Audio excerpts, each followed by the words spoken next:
Hello दोस्तों, आज हम आपको बताएंगे कि एक सांप ने कैसे एक राजकुमार के पेट पर कब्जा किया और फिर उस राजकुमार ने किस तरह से उस सांप को मारा और अंत में उससे बहुत सारा धन प्राप्त किया। तो आइए देखते हैं।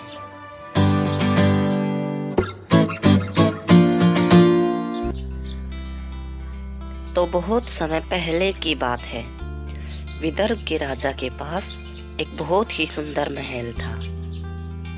उसमें वह अपने पुत्र और अपने परिवार के साथ रहा करता था। वह हर तरह से खुशहाल था, लेकिन एक समस्या थी। राजकुमार के पेट में बचपन से ही एक सांप ने अपना घर बना रखा था। इस बात ने राजा को अत्यधिक व्याकुल कर दिया था। एक दिन अपने पिता के दुख से परेशान होकर राजकुमार ने यह निर्णय लिया कि वह किसी दूसरे देश जाएगा और जब वह अपने माता पिता को दिखाई नहीं देगा तो वे दोनों व्याकुल भी नहीं होंगे। यही सोचकर वह एक दूरस्थ राज्य कांति नगर में पहुंचा।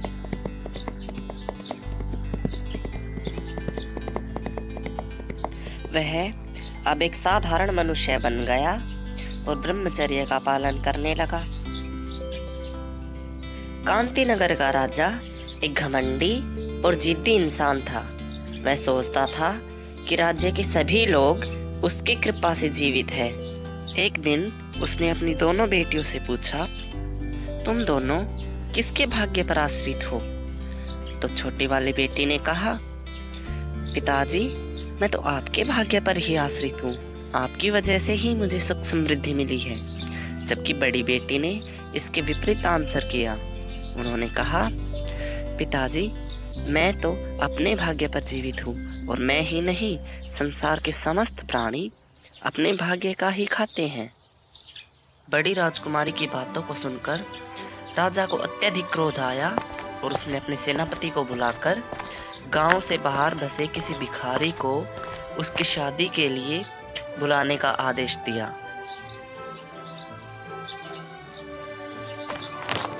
राजा के निर्णय पर अचंभा करते हुए वह उसी राजकुमार के पास पहुंच गया जो साधारण मनुष्य बना बैठा था और उससे जाकर कहा, राजा ने तुम्हें बुलाया है।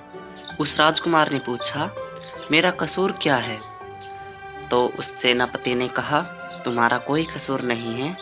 राजा राजकुमारी की शादी किसी भिखारी से करना चाहते हैं।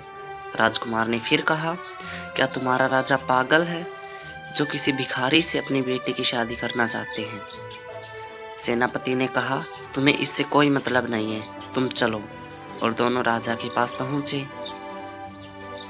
राजा ने उन दोनों की शादी करा दी।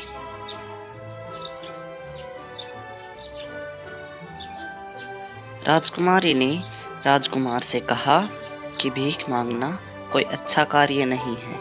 हम दूसरे गांव चलते हैं, वहां चलकर आप कोई काम कर लेना। और दोनों वहां से चल दिए। एक जगह पर पहुंचकर राजकुमारी ने थके हुए राजकुमार को एक पेड़ की छांव में लिटा दिया और खुद पानी लेने चली गई। लेटते ही उसे नींद आ गई और जो सांप उसके पेट में था वो बाहर आ गया। पास में ही स्थित एक अन्य बिल से एक दूसरा सांप निकलकर बाहर आ गया। वे दोनों आपस में बातें करने लगे।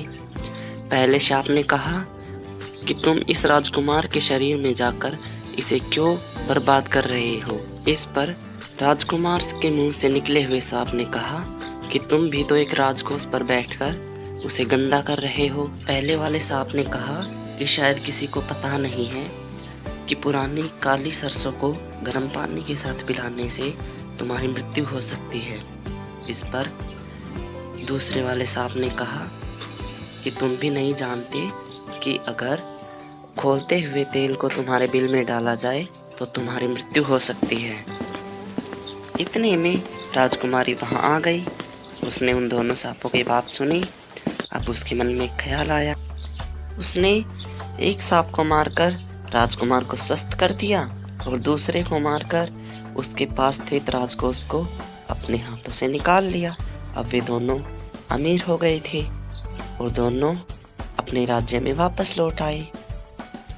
इसीलिए कहते हैं कि एक दूसरे के रहस्यों को कभी उजागर नहीं करना चाहिए, इससे अपना ही नुकसान होता है।